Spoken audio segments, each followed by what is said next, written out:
Hello, Boston, and welcome to Leo Seibert's Field in West Roxbury.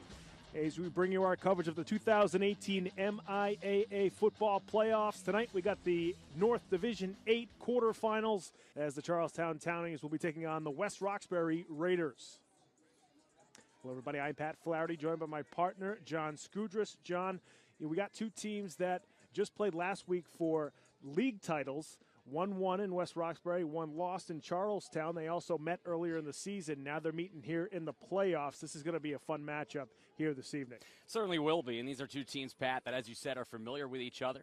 The Charlestown Townies, in their first game of the season, took on the Raiders of West Roxbury and put together probably their best performance of the campaign, especially defensively. A 12-0 triumph for the Townies over the Raiders, a team that I think most coming into this game view as more talented and certainly bigger up front with more depth up front, as we'll learn from our sideline report shortly. But this is a big game for both squads. Obviously, the winner goes on with an opportunity to compete for the state title. And when you look back at that 12-0 defeat, I think that the coaching staff will say for West Roxbury that a lot of their wounds were self-inflicted. They moved the ball up and down the field all game and yet had 6 fumbles, which contributed to the 0 points and the shutout loss to Charlestown.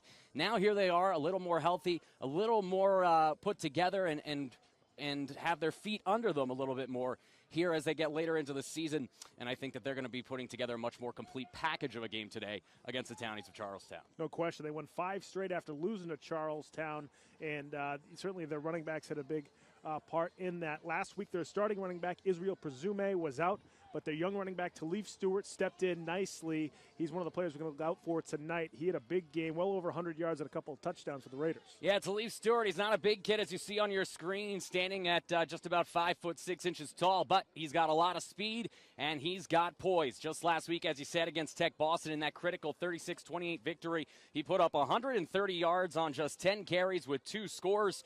And that was a 22-point comeback that they ended up coming and winning thanks to Lazarus McBean's last-second touchdown to Luis Pena to overcome the Tech Boston Bears and put themselves in a position here with a league title at their back to advance deeper into the playoffs. Obviously, Talif is going to be critical today, and we presume that Presume will be back as well this evening, which will give them that thunder and lightning combination that they're going to need if they're going to get revenge on Charlestown. No question, a pretty good dynamic duo in the backfield there for the Raiders. Meanwhile, for the Charlestown Townies, we saw them last week. Tough loss against English New Mission, but they did fight valiantly throughout that game, continuously coming back from a 2-touchdown deficit. One of their best players, Jawan Ryan, he's our spotlight player tonight. This kid's explosive for the Charlestown Townies. Absolutely. Jawan Ryan is our spotlight, and for good reason. You take a look at him on your screen. On the campaign, Ryan with an outstanding season. 5 rushing touchdowns, a receiving touchdown, and a kick return touchdown here in 2018. Last week, he had over 100 yards in the matchup against the Raiders earlier on this campaign, 115 yards and 2 touchdowns. He's a slasher, your classic Darren Sproles type back, a guy who's going to find the hole and hit the hole with violence and aggression. And if he and the Townies are going to come back and have a big victory coming off the loss last week, they're going to need their man, Ryan, to come through with flying colors as he splits time with Terrell McQueenie. No question. This is a big game for West Roxbury because, I don't think it's any secret. West Roxbury High School might be closed down this off-season or after the football season is over. And, of course, the famous biblical miracle of Lazarus being resurrected from the dead. We'll see if the Raiders can resurrect their program here and keep it alive with a victory as we're set for kickoff.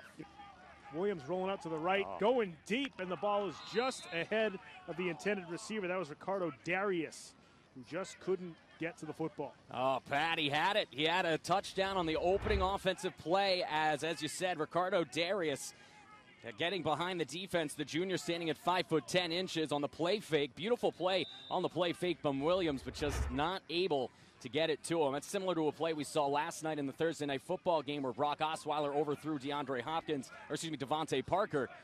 And so far, so good for the defense of West Roxbury. Now on second down, the handoff over the right side. Can't quite see who got the carry. I think that is possibly McQueenie. And Terrell McQueenie with a good carry there on second down, close to the chains. We'll see. And we talked he was able to pick up the first down. And, Pat, we talked about the two-headed monster in the pregame. As you see here, McQueenie getting the handoff off tackle to the right side, cuts it outside, seeing that without Johnson out there, he's got an opening lane around the right end, and he's able to take it for 9 yards. Good tackle downfield, though, made by the quarterback, Lazarus McBean.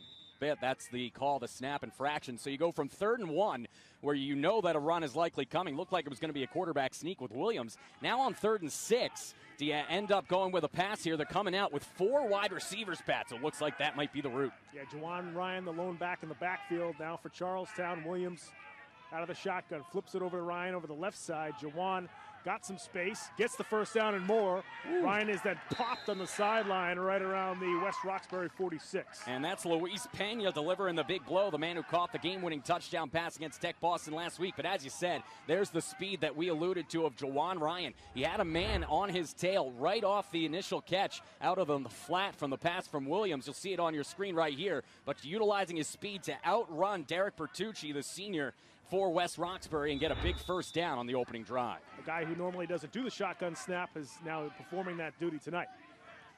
2nd and 10 now for Charlestown. Good ball over to Ryan. He dropped that one also. We have an inadvertent whistle. Looked like Pena intercepted it down on the sideline, but... Yeah, Pat, as you said, right off of the shoulder pads in the chest of Ryan, who they lined up at wide receiver. They will do this, split the small running back out. It comes right off his hands, in fact, and then a one-handed pick. It looked like his feet were in. You said they did blow the whistle a little bit early. The referee's discussing it, and they will give the interception to Pena and a first down for West Roxbury. What a turn early. Get a look at it. Decent ball there from Williams. Yeah, that's just a misstep for their star, Ryan. We've sung his praises so far here on the pregame and during this broadcast, but on that one, an early mistake for Juwan. And it's Stewart, the lone back in the backfield. They pitch it to him on first down. Stewart with a nice hole. Stewart still on his feet as he makes his way up to the 45. Such a shifty runner is Talib Stewart. He gets the pitch. He beats the initial containment on the near side, as you'll see here, getting the pitch from McBean and then beating the defender right there, number 76. And then right here, number 9, he's got an opportunity to make a play. That's Timothy Smith, a senior for Charlestown, getting a little bit too unaggressive there and towards the sideline, thinking maybe that the running back was going to come out of bounds, but that's not something Talib Stewart likes to do. He's not afraid of contact. Each team has had the ball once. Each team has made some critical mistakes. The interception for Charlestown and the penalties for West Roxbury. And now a second chance for Stephen Williams to lead this offense and try to get Ryan and company going. 6-yard line. Williams out of the shotgun. Going deep down the right side, and that's picked off. Talib Stewart with the interception for West Roxbury. He downs it at the 34. Just going to get backed up. Yeah, big break for West Roxbury, as you said. Great play by Stewart, who shows he can do it both on offense and on defense as he brings that down. Second consecutive pass play by Williams that's picked off by West Roxbury. They'll be backed up inside their own 35, it looks like, to begin this second drive of the day. Stewart, the deep back, as he gets the pitch over the right side now. Charlestown trying to make the tackle in the backfield, and the Townies are able to wrap him up. They're going to blow the play dead, as I believe he fumbled after his knee was down. Making the tackle in the backfield, Timothy Smith getting in there to make the stop. Yeah, great play by Timothy Smith, the senior at 5'11", plays tight end and outside linebacker. And this is what we saw on the first drive, with the running backs able to get outside and break containment. Smith able to hold him down until help arrives. It was Smith as well as Jeremiah St. Louis who comes over to make the play. And that puts a big 3rd and long yet again for West Roxbury. This is their second straight drive where they had 3rd and 13 or more. Pena again back to kick. Good high spiraling punt for Pena, as Ryan fields it at the 45. Juwan Ryan with a nice cut. Still on his feet down the sideline. Ryan is then hit out of bounds right around the 27. Absolutely. The punter, Pena, comes over to make the play after the one hopper to Ryan sets up an opportunity. And again, the coverage unit on the punt doing a much poorer job than the punter himself, Pena. Coming into this, we weren't quite sure what Pena had in his leg. He's shown a pretty solid one, able to get a lot of hang time, which if you'll ask any special teams coach is all you're asking for from your punter, especially at this level. But now great field position, Pat, for a team in Charlestown that moved the ball well. They just turned the ball over twice. 26-yard line, the handoff to McQueenie, and Terrell plowing forward up to the 21-yard line. And as I said in the pregame show, thunder and lightning with both McQueenie and Jerron Ryan, Jawan being the Lightning, and McQueenie bringing the Thunder. Right here, breaking the initial tackle, bouncing off a couple of men, and then carrying 3 Raiders for a solid gain on first down of 5 or 6 yards. That's all you're asking for from your big back, McQueenie. And now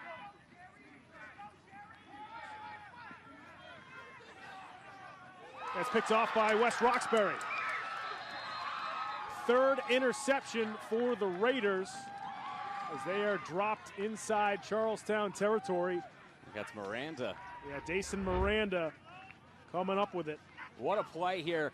First of all, great play design for Charlestown, but an even better defensive strategy by the Raiders here at home, as that's Dason Miranda reading his Miranda rights to the running back there, Jeremiah St. Louis, as he makes the pick, the 3rd of the day in just the first 10 minutes of this game for Stephen Williams. And I think for the second time, you can say it's not really necessarily his fault. Way up to the 43-yard line. Well, just like for the Townies, the Raiders have a Thunder and Lightning combo of their own, and here's the Thunder and Israel Presume, who missed last week's victory over Tech Boston. Almost fumbled there. A little bit of movement there, but a good run nonetheless to pick up 4 yards on first down. Who has touched the ball in 3 of the last 4 plays, including the interception. Guy makes a great play defensively. Why not reward him by putting the ball back in his hands? Miranda gets the first down. And for the first time in this game, Pat, the Raiders are driving with an opportunity to put up some points. A 2nd and 7, a timeout, and Presume staying out there along with Miranda. You do see Talif Stewart standing by his coaching staff now. I'm sure he's ready to go back in whenever they do call on him, but they have yet to beckon. And now this is one of those interesting situations. 2nd and 7, the first quarter is going to run out after this play. Do you continue to go with what's worked on this drive, that being the run up the gut, or do you try to catch the defense off guard with an off tackle or a toss? We saw a lot of off tackle runs with Stewart in the first and second drives of the game for the Raiders. On this drive, however, it's been all up the gut, off the center and guards for West Roxbury. They fake to Presume here on 2nd down. McBean is going to have to throw it away. Smart decision by the young quarterback. Yeah, smart decision by McBean. There's nothing there. Just get rid of it. Don't make the same mistakes that Charlestown did by throwing into coverage. But off a timeout, interesting play call. You know, you've been running the ball pretty well against Charlestown, especially with Presume up the middle and with Miranda as well. And so you elect to go play action pass. Now, maybe they're just trying to catch the Townies off guard, but even better play by the Townies defense. They were glued to every single target. Should play offensively. And Talif Stewart is back in now here for the Raiders. 3rd and 7. Now they pitch it to Stewart. Talif showing off the speed, but he's dragged down well short of the first down as McQueenie comes up with a stop. What a play by Terrell McQueenie on 3rd and 7 to be able to take down the speedy Stewart with just his arm. That was a great effort by a player who's more known for his offense, showing that he does it both ways for these Townies. Chance to take a look at the replay. It's a nifty little play call. They're going to fake the inside run and end up pitching it to the end, almost on an end around to Luis Pena. But great poise by the defensive front for the Townies as they're able to limit that to a loss of yardage and a turnover on downs. And now a reprieve for Stephen Williams again. He has 3 interceptions, a couple of them not necessarily his fault. But yet here we are, still goose eggs on the scoreboard as we really just get underway here in the second quarter. First down, it's Williams flipping it out to Ryan, and he had nowhere to go with it. Big time hit from Dason Miranda. And Miranda continues to excel when covering Ryan. It looks like he's going to be attached to Ryan's hip all evening long. You take a look on the replay. They bring the pressure up front. The ends on contain, protecting against the quarterback run. But instead, he ends up swinging it out into the flat again. And Ryan gobbled up immediately on a beautiful play by Miranda. And now the Tides have turned the other way. 2nd and long for the Townies. And for the second straight drive, shooting themselves in the foot with some negative yardage. 16 now for Charlestown. High snap. Williams has just got to get rid of it. And that's got to be going to be intentional grounding. Certainly still in the pocket. Definitely trying to avoid a sack. Didn't get it back to the line of scrimmage. Pick one of those. You could pick anything. That's a cavalcade of mistakes there on the offense for the Townies, as that's easily an intentional grounding, the easiest intentional grounding call you may ever see in this sport. It all started from the snap, and that's the second or third on the time. offense. It's a smart foul and a loss of down. As the referee announces the intentional grounding. It all started with the bad snap right over Williams' head, and you knew the play was dead from there. But if you're Stephen Williams, you got to get that ball back to the line of scrimmage. You got to be a little more poised than that. He's the end On this one, on replay, you'll see he bobbles the initial handoff and almost ends up giving it away right back to Charlestown. Was able to regain his composure. Good tackle made there. I believe it was Terrell McQueenie making the play for Charlestown, as he's been in on every play almost today. And the handoff over the left side. That's Miranda again as he knifes his way up the field to the 11. And that's a first down for the Raiders of West Roxbury. Been a while since we could say that, as they end up going right back to the fullback Miranda, who's had himself an exciting first half. Cuts it right back to the right of Melvin Jones, the junior defensive back. Is able to pick up just enough for the first. And an opportunity now inside the red zone for the Raiders to really utilize that running game and pound some clock. Yards on 4 carries now for Miranda. And they pitch it to Stewart again. Stewart with some blockers in front of him. Inside the 5, inside the 2. He's hit for a touchdown. Yeah, you said it. West Roxbury been snake bitten by fumbles and penalties throughout the first 5 quarters of their matchups against Charlestown. But here, you look at the power. We were talking about the speed of Talif Stewart. This time, Talif showing off his power, running right over the linebacker and turning it into 6 points. As we'll get an opportunity now to see them go for 2 and try to run right up the gut. Actually, that was Carlos Roche, the tight end, who was lined up at fullback, and they tried to use the interior run to power their way through the defensive tackles up front. As you see Roche, though, bottled up. Good play made by Terrell McQueenie. Who else? He's been doing a great job both offensively and defensively. The Townies almost losing the ball, and in high school, you can take that back for 2 points if you do fumble it, so that could have been a big play. The ball a bit over their last couple of drives. Penalties have started to hurt them, and of course the 3 interceptions here in the first half have severely stunted their offense. They've got to do a little bit better job of protecting the football. You want to be aggressive against this Raiders defense, but sometimes you can be a little bit too aggressive. We'll see if they start relying on the running game of Ryan and company more so than the passing game of Williams, despite his success a week ago. And for the second straight drive, utilizing Jawan Ryan as more of a decoy, lining him up at split end near side, handing it off to the bigger back McQueenie, who breaks not 1 but 2 tackles and then drags a couple before ultimately being taken down by a gaggle of Raiders after picking up just about a yard or 2. And it's going to bring up 3rd and long again here for Charlestown in a passing situation for Williams, who, as we mentioned a moment ago, just 2 for 10. As McQueenie, you see, breaking the initial tackle and keeping those legs driving, ultimately taken down by Marcus Roddy, a senior defensive lineman for West Roxbury. Charlestown, as you take a look here, Pat, at that penalty, and then, oh yeah, Curry just came right after, and it looks like Ryan was getting into a big of a shouting match with Carlo Roches, but you got to be smarter than that if you're Curry. They're always going to get the guy that comes in last. You know, the Raiders, obviously, without Brandell Johnson, one of their heart and souls of this team, but he's still on the sideline, and he's still there with the boys at practices and here at games. And there's really no measuring what that type of leadership as a senior, knowing your program might be extinguished after this year, can bring to the club, as we get another penalty here in the first half. I think this one is on West Roxbury. Another pitch around the near side left end here for Talif Stewart. The lead block, Dason Miranda, who's getting it done not only with the ball in his hands, but also with the block right there. And then a good tackle made from behind, play made there by Jeremiah St. Louis, who today has been all around the football, both offense. Just a short pickup there on first down for the junior tailback. And that's the senior Neil Green, number 86, who ends up getting penetration right there on the left side of your screen and forcing Stewart out of bounds. Good play by the 5'10" outside linebacker, defensive end hybrid. Logged up immediately. I think that was Marvin's Isidore actually with the carry. And when you have his first carry of the game. And Pat, when you have 8 men in the box like that, Cabrent Almond again making the tackle, combining to make the play. But when you have 8 men in the box, something Charlestown likes to do, you can't run it straight up the middle. I don't care how much success Dason Miranda has had. They're going to have to start evolving a little bit offensively if they're going to want to move the ball a little bit more against this Charlestown attack that again has 8 men in the box on 3rd and long. Yeah, the snap infractions and the snap issues have all come for Charlestown. Now this time on the punting attempt. Last time Pena punted, he made a huge tackle. This time he's thinking, oh boy, I'm going to have to make a huge run. But that lane clogs up, and they'll need some Drano to get out of that trouble, as right now a huge defensive stop for Charlestown's defense. There for the Townies. Yeah, great play by McQueenie, breaking out of the arm tackle. Not 1 but 2 Raider defenders and then spin moving his way outside. And we mentioned early in the game the size of the Raiders against the speed of the Townies. Well, the Townies are trying to neutralize a little bit of that size by using their bigger back McQueenie on these runs, not only up the gut but also off right end, as we saw on that one. Worked out for them on that play and got them a 2nd down and 2.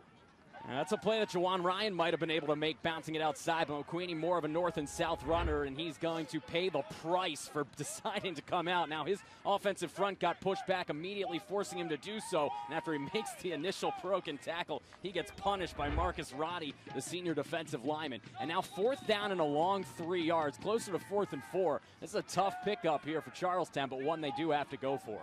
Yeah, sir. Trips right here, and a formation that's more suited to the pass than the run. You got Ryan at the top of your screen. Williams looking over the right side for a wide open receiver, and once again, just couldn't hook up. That time it was Neil Green open down the right sideline. No one was there for West Roxbury. No, breakdown in coverage. You had trips right. You need to have at least 3 defenders over there. They only had 2. And Stephen Williams' eyes lit up maybe a little bit too much, like a kid opening presents on his first Christmas, as he overthrows Green. As you said, he had the touchdown. And again, a turnover, this one on downs versus the 3 interceptions. And Williams' numbers continue to degrade as we go closer to halftime, just 70 seconds away. Just knock it down. But now I think the Raiders with an opportunity. Do they decide to try to push their luck here, or do they just run the clock out? They might have been smarter. Charlestown picks up a fumble and are in for a touchdown. Are you kidding me? Picking up the fumble is Timothy Smith. Something happened on the exchange in the backfield, and Charlestown somehow, some way, picks up their first score of the game. Pat, that had to be a busted play from the start. That is just absolutely unbelievable. As you said, Timothy Smith picks up the fumble, but it's the quarterback who ends up fumbling it, as it's McBean who took the snap, faked the handoff, rolled to his left, and ends up just getting stripped. I'm not sure what the Raiders were thinking there. You're smart. You're better off just running out the clock. As you see here, McBean getting stripped, and Timothy Smith, look what I found, a touchdown and a chance to take the lead. And that's the play you see a lot more at the higher levels of football. The fade route on a 2-point conversion attempt as he tries to go and put the ball up in the air for his receiver to come down with it, Curry, and he almost did come down with it, just right through the wickets for Charlestown. As with 62 seconds to go, a whole new football game, 6-6. The whole half. Yeah, it's unbelievable that this score is even 6-6, Pat, going into the second half, because Stephen Williams, the quarterback for Charlestown, threw 3 interceptions, 2 of them coming on the first 2 drives of the game. And when you're going up against a team like the Raiders, who just put up 36 points a week ago against Tech Boston, you would think at least that you'd be down by a lot, or at least certainly worse off than tied going into the second half when you turn the ball over 3 times and then turn it over a 4th time on downs. But great effort by the defense of Charlestown, especially Terrell McQueen, who has been outstanding both on offense and defense for those Townies, as they've limited the mistakes defensively and therefore have held it to 6-6. That's right, the hype of the Raiders. Yeah, offensively, I think that they've made up for his loss with Miranda. Deson's been outstanding out of that fullback role today, really taking over that power back role that Presume would presumably have. But at the same time, we've seen Sleeve Stewart a little bit banged up in the first half. He was limping a few times. So it's going to be interesting to see how they end up utilizing that running back by committee, already with Presume out, and with the fact that they've shown today that the passing game is just not going to work out against the blitz. Coach said it right there. Coach Wright said it. We've got to protect McBean better, and they have not done it. Lazarus has not been resurrected. He has struggled a lot out of the pocket and rolling out into the backfield. So it's going to be interesting to see. Their offensive line that's been banged up, they're going to have to do a lot better job protecting him, and whether or not they continue to just rely solely on Jackson in the running game is going to be interesting. Or excuse me, Stewart in the running game is going to be interesting. Yeah, it should be interesting. Hey, what, these 2 offenses couldn't be any more different. You look at West Roxbury, no passing game at all. They're 0 for 2 passing. When they attempted to put the ball in McBean's hands, he fumbled it for a touchdown. On the other hand, it's been either McQueenie or Williams the entire day. Ryan has not factored into the running game. He's split out near side as another bad snap, and we're in trouble. Williams just can't hang on to it, and West Roxbury still picking it up. Raiders on the fumble recovery. Are they going to get in? They will not get into the end zone, but they're close to it. As West Roxbury able to force the fumble.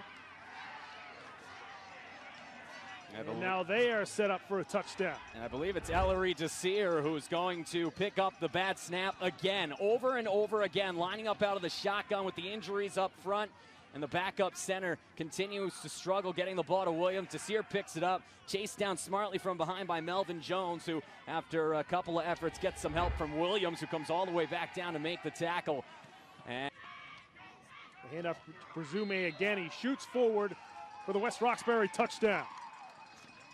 12-6. That's just good old-fashioned football right there. Stuff you used to see a lot more back in the pre-'80s days of both college and the NFL, power football. And I'm not sure if Coach Derek Wright was convinced by Presume at halftime that he was good to go, because they said they tested him out in the first half and he just didn't have it. And now here he is scoring a touchdown on his second carry of the second half. McQueenie's been the key cog. Now out of the shotgun, McQueenie to his right. And again, a bad snap. Setting up a screen, though. Williams throws it over to McQueenie. McQueenie with a lot of space. Cuts back up the middle. McQueenie. Good night. Nothing but green grass in front of him. Touchdown. Charlestown Townies. 50-yard screen pass to Terrell McQueenie. Make that a 60-yarder. And you saw it right from the snap. The screen pass, McQueenie sets up. Tough snap. Great play by Williams again to just corral that one. And they allow the pass rush to come right through. For those not familiar with the screen, the offensive lineman will almost olay the defensive lineman into the backfield and then set up to block downfield for the receiver out of the backfield, which this time is McQueenie. And that's all Terrell needed as he takes it to the house. 60 yards and now a chance to tie the game. Just like that, lickety split. Man, oh man, this offense for Charlestown, when they are on, they can be absolutely dynamite. Yeah. Book, shrinks down a little bit when you back them up to the 7. Yeah, but for a team that passes a lot, it's not necessarily the death knell it might be for West Roxbury. As we'll get another look at the touchdown pass moments ago, 60 yards. And you see the blockers downfield all set up perfectly. All really McQueenie needs to do is make one guy miss. He does it there, and then it's off to the race, and no one's going to catch Terrell as they'll reline up for this two-point conversion with McQueenie to the right of Williams. 4 wide receivers, trips to the far side, one of those being Ryan. Another high snap. Williams got to get rid of it. Over the middle to Ryan. Does he get in? Yes, he does, and we're tied up at 14 apiece. Charlestown charging right back. Great call, Pat, as Charlestown utilized both running backs here to get right back in it. Took less than 60 seconds to do so on the touchdown to McQueenie, and then here's Ryan. 22 seconds is all it took on the drive, as you see there. Bouncing around like a pinball is Ryan, as he's able to get in. One play, 60-yard drive, and just like that, we went from a first half that saw only one offensive touchdown to here in the second half, 2, in the span of under 5 minutes. That's right, for the junior tailback. And Jawan Ryan showing, hey, Talif, I may be a running back like you, but I also play a mean defense, as he comes in from his linebacker position and makes the play for a short gain. The edge well for the Townies. Yeah, you said it. Timothy Smith with a good job there, knowing it's 3rd down and 27. Last thing you want to do is allow him to get outside, just contain, and if he does cut it back up the field, trust that your inside backers are going to get the job done. This time Stewart decides to just take it up the sideline, not risk any wear, tear, or injury, and they'll punt here on 4th down and 20. On Ryan sets up Charlestown nicely. Yeah, absolutely. What a return. 27 yards on a 35-yard kick for Ryan. Juke moves left and right, looking like a player in Madden, if you will, the human joystick, Jawan Ryan, as he's able to dipsy-do his way into Raider field position, and solid starting field position for the Townies as they'll line up at the 38-yard line for 1st and 10. Another look here as Ryan has 85 return yards today to combine with his two-point conversion moments ago and a couple of catches out of the backfield. Here on 3rd and 11, it'll be interesting to see if they elect to go deep or if they elect to try to go short and allow them to run after the catch. Another bad snap. Williams just got to pounce on it. Ugh.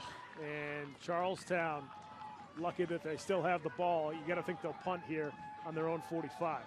And again, just unable to get these shotgun snaps down, And it's not like Stephen Williams is Johnny Manziel. He's 6'4". I mean, you have to really launch that one up and not get that to Stephen Williams. And as you said, they'd be privy to punt here on 4th and forever. By him, it's fielded by Stewart at the 26-yard line. Stewart dragged down nicely that time by Melvin Jones of Charlestown as they mark Stewart down at the 29, so just a 3-yard return.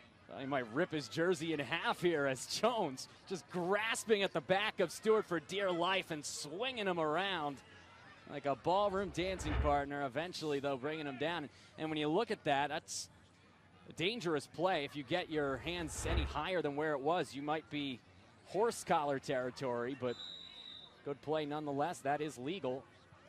You can use the jersey all you want. Should have been a loss there for West Roxbury, but tough run by Miranda. Yeah, another good run out of the lead backing role for Miranda. And then you see Timothy Smith right here at the end trying to strip the ball out. We've seen a lot of fumbles already on what is a blistery cold evening here from West Roxbury, Massachusetts. But another good punt from Pena. Another solid return from number 10, Ryan, as he fakes to the right, hesitation move, and then cuts right up the middle. A little bit of a block in the back, but they'll let it go as the defender didn't go down. Ran into his own man, did Ryan, as Brian Allman did most of the duty in taking down the shifty returner. But with 9 seconds left in the third, great job by the Charlestown defense again. We've been saying it all day long. They have really risen to the occasion here for the second consecutive time that they've played these Raiders. And from West Roxbury, we got ourselves a real Donnybrook, as we have probably just 1 or 2 more plays here in the third. Now 2nd and short, they'll break out 3 running backs as the trio of St. Louis, Smith, and McQueenie are back there. Yeah, again with a pistol formation. This time it's Smith who gets dropped in the backfield. Carlos Roches, who made the tackle in the backfield on Timothy Smith, who's made his name today on defense and not making his name on this play as he is flattened like a pancake for a loss of 2 yards. Hard line for a first down. They pitch it over to McQueenie. Tries to get to the edge. He does. Nice run here from Terrell McQueenie inside the 20-yard line. Right you are. 19-yard run on 4th and 5 for a first down for McQueenie. Unorthodox 4th and 5 play. They come out again for the 3rd straight down on this drive in the pistol. This time everyone's on the right page, although that one almost was bobbled a bit by McQueenie on the toss, as he's able to gallop out to the near side, run through the arm tackle there of Talif Stewart, and then drag the star running back for 3 or 4 more yards before ultimately he's helped out by Jerry Lopez. McQueenie, as they've been riding him for most of this drive. Now it's Ryan bouncing it to the outside. Jawan Ryan to the pylon. Touchdown, Charlestown. Yeah, absolutely. They come right end with the Thunder back, that being McQueenie, and then this time they go to Ryan on the far side, the left end, and he out-gallops the defense. Derek Bertucci and company, no hope to catch Ryan. So McQueenie on the near side end, and then Ryan on the far side. And just like that, if I'm not mistaken, for the first time in this game, Pat, Charlestown has a lead. They now have 14 points in the second half after just 6 in the first half, none of which came offensively. They turned the ball over thrice in the first half and have 2 touchdowns here in the second. They run the option here with Williams, and he gets drilled at the line of scrimmage.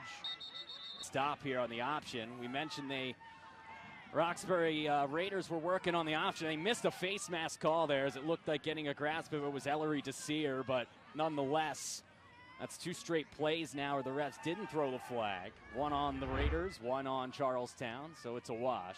20-14, and if you're the Raiders offense, you got to start hoping that your running game can figure it out, because the passing game hasn't been of no use to you today, and you're going to have to score here in the next 7 minutes, 41 seconds if your hopes, not just of a season, but potentially of a program, are going to continue. By Stewart right around the 23-yard line. Stewart with a nice return here for West Roxbury. Stewart back up the middle of the field. Talif Stewart finally dragged down at the 26, but a huge return there for West Roxbury's Talif Stewart. And I think he might be hurt on the tackle by McQueenie at the end as you take a look, the official right over him. But a great return, an initial bobble on the fielding of the kickoff, and then just really poor effort on the tackling attempts by the initial coverage man. Then he utilizes his speed to get downfield, and then you see here, slammed into the ground. Not sure what the injury might be. Stewart bounces back up to his feet and is back right on the field as he is ready to rock and roll for these Raiders. Gain there on first down. Yeah, right back to the fullback. This time it's Presume, who's running right up the gut against McQueenie, so that's power on power, and they need a couple of townies to corral the big back Presume, who we presume will be out for the second half of play, but he is back in, having pleaded with the coaching staff to let him back in. And the handoff over to the right side to Carlos Roches, who walks in standing up for a West Roxbury touchdown. Yeah, we've gone from a defensive-dominated ball game to a shootout here in the second half as Roches, the biggest man on the field outside of the offensive lineman, is able to easily run over the secondary players once he penetrates the initial line of defense. And now here's where that two-point conversion failed moments ago by Charlestown rears its ugly head, because it's a chance now for the Raiders of West Roxbury to retake the lead with a two-point conversion. And I thought we had some early movement there by West Roxbury, but no call and no two-pointer as the Raiders were unable to get any push up front. Charlestown once again making the stop. Yeah, it definitely looked like someone jumped off on a false start. We'll see. No, this is literally nobody but the center knew the ball was going to be snapped on one. They must have all thought it was a hard count. And again, miscommunication up front, not only in the huddle, but when the ball is snapped. As we get another look. Good block up front. Timothy Smith combining there, along with number 27, Ricardo Darius, to spring forward a 6-yard gain. Exactly what you're looking for on first down from your running back. Williams now going to go to the air, just chucks it up there, and Stewart's able to pick it off at the 44. You got to be smarter than that again. That's the 4th interception for Stephen Williams, the 6'4" quarterback in white for Charlestown. He's pressured immediately as coming right into his breadbasket was Jerry Lopez, but you throw that up for grabs. The 2nd interception for Talif Stewart. And if West Roxbury ends up hanging on, I think it's safe to say who might be the MVP or the hero of the game, as Talif Stewart not only has 2 picks, he's got a touchdown, and of course he had the big return moments ago on the last drive that set up the game-tying touchdown. Raiders go back with the same formation. Roches the fullback, Stewart the deep back. They give it to Roches again. This time Charlestown keying on him, and they're all over it. Yeah, I mean, it's like a Mack truck, you know. Once you give him a head of steam, you're going to need a lot of room to break him down and get him to stop. This time, they don't give him any steam to get forward. McQueenie got right through along with number 86, Neil Green, and they stopped him right in his tracks. 2nd down and 10. Yeah. 2nd and 10 now for the Raiders. This time they fake the handoff. McBean looking to go to the air, middle of the field. Caught by Pena. Touchdown, West Roxbury. Thought right off the play action. They fooled the defense. You haven't seen it at all today. The effective play fake. You take a look there, fakes it to Roches, rolls out. He had Pena wide open for 3 or 4 seconds before he threw the ball. Pena comes back, and just like in their game winner with 4 seconds left last week against Tech Boston, McBean finds Pena, and the Raiders find pay dirt. It's 26-20 with 4:07 to go, and shifts. Can the visiting Townies get it done as this one's loose? Charlestown still can't hang on to the football. Did West Roxbury recover? No. Stephen Williams says he has the ball. They do. And Charlestown is able to hang on to it. Let's take a look here as both Ryan as well as really 3 guys had a chance at, and then Williams just rips it away. What an effort by a man who's thrown 4 interceptions today, and Williams to give himself one more chance for a reprieve on offense. Here today, Pat, as McQueenie just cuts back on a dime, sees the open hole, and eventually is taken down by number 80, Luis Pena, deep down the field for a first down at the 38-yard line. Down after this play, they'll be under a minute. Williams over the middle, tipped, caught by Charlestown. Short of the first down by a yard is Ricardo Darius. Talk about right place at the right time. As Williams thought about going to the flat, tries to come back, goes right through the wickets of the defender. That was Jeremiah St. Louis, who was the intended target, and then it ends up finding the welcome arms of Melvin Jones, who picks up 8 yards. And now, the biggest play of the game, 4th and 1. We talked about Charlestown burn a lot of timeouts earlier in this half. You think that they would elect to run the ball here, perhaps with McQueenie right up the gut, but you're going to have to get back on that ball quickly and maybe spike it or run a play quickly. Yeah, they hand it off to the fullback there, and Charlestown gets the first down as they're tackled at the carry. I think that's his first carry of the game for St. Louis. He's been in that pistol formation along with the duo of McQueenie and, of course, Ryan, but not gone to him much. Charlestown right back at the line, 43 seconds left to go. Williams gets it to St. Louis. He's tackled in bounds. Clock continues to run. Charlestown doesn't have a time. Might only have 2 plays left. Williams out of the shotgun. And he's going to be sacked in the backfield. That's going to do it. That is going to do it. And in the end, some questionable play calling and time management, some Andy Reid-like time management at the end of the game there for Charlestown. And we talked about earlier on in the half, Pat, the potential of burning those timeouts. You get 5, so you should have enough timeouts by the end of the game that you still can get something done and utilize them to your advantage. But they burn a lot early on, and in the end, that ends up biting them in the rear end because right here at the end, they had not only no timeouts, but didn't really have much of a plan devised with which to get their offense downfield. You saw the play prior to that tackled inbounds. You have to get on the ball and immediately spike the football to give yourself 2 more plays. They only had 1 more. The pass rush got to them, and in the end, that's what ended any hope of a state championship for the Townies.